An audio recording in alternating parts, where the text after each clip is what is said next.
Toyota GR86.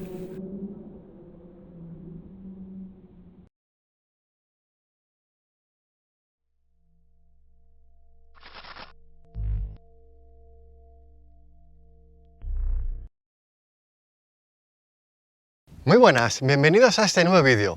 El coche que tengo aquí a mi lado es un Toyota GR86 RZ, un coupé deportivo muy divertido. Tiene un motor de 234 caballos de potencia y tracción a las ruedas traseras. Por su parte, el cambio de marchas es manual.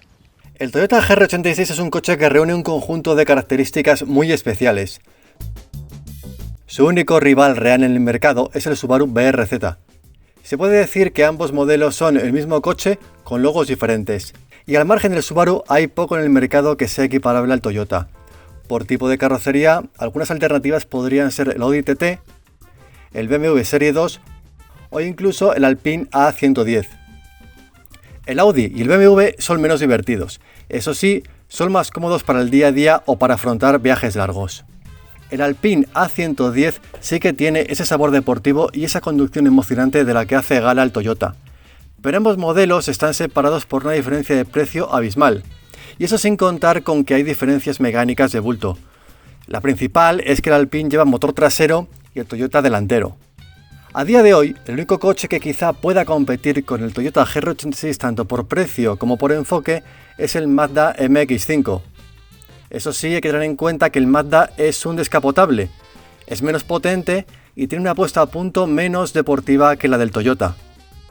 Esta unidad en particular tiene lo que se llama el Pack Touring, que consiste en unas pastillas de freno deportivas y en unos neumáticos también deportivos. Concretamente son unos Michelin Pilot Sport 4S y sus medidas son 225/40 ZR18.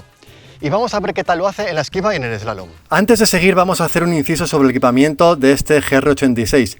El Pack Touring es uno de los dos paquetes de opciones disponibles. El otro es el Pack Circuit. Esta es la opción más radical y consta de un sistema de frenos más potente, que incluye discos rayados con soporte de aluminio, pinzas delanteras fijas de 6 pistones y latiguillos metálicos. Además, hay llantas forjadas de 18 pulgadas y unos neumáticos Michelin Pilot Sport Cup 2 en medidas 225/40. El Pack Circuit está enfocado para quien vaya a utilizar el GR86 en tandas de circuito.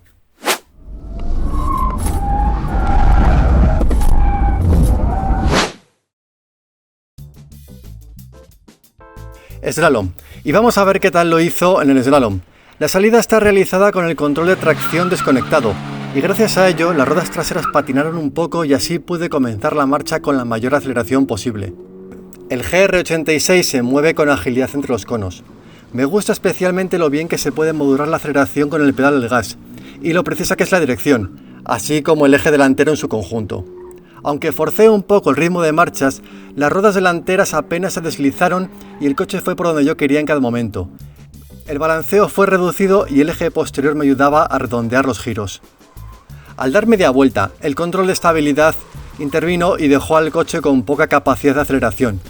Yo creo que fue ese sin duda el momento más crítico de este ejercicio y el punto donde el GR86 fue más lento. El tiempo final fue modesto. Por lo tanto, es posible que los mejores registros se consigan con el modo track o incluso desconectando todas las ayudas electrónicas a la conducción. Y es algo que nosotros no solemos hacer. Y si acaso se hiciera, hay que ser cautelosos, porque el riesgo de que el coche pierda trayectoria es elevado, como se puede ver en las imágenes.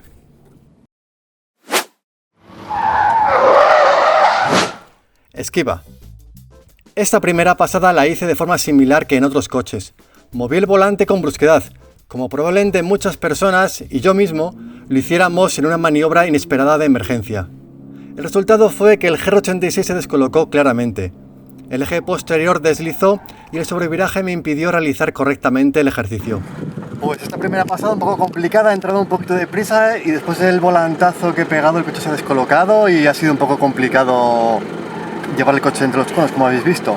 Así que voy a intentarlo a continuación, yendo un poquito más despacio y moviendo el volante con más suavidad.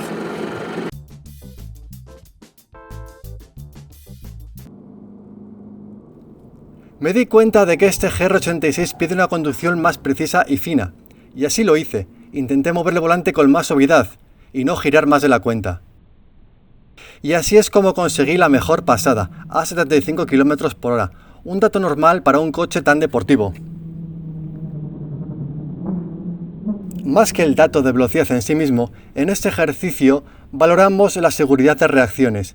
Y a este respecto, el GR86, como habéis observado, es un coche que exige una conducción precisa para que no reaccione de forma brusca.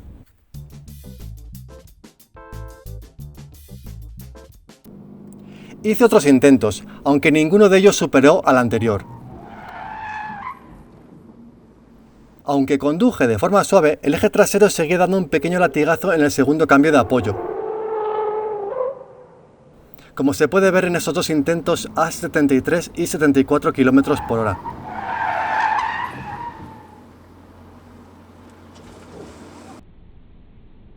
En definitiva, se nota que la puesta a punto tanto del chasis como de la suspensión busca un comportamiento deportivo, y eso implica que las reacciones no siempre serán dulces y controlables.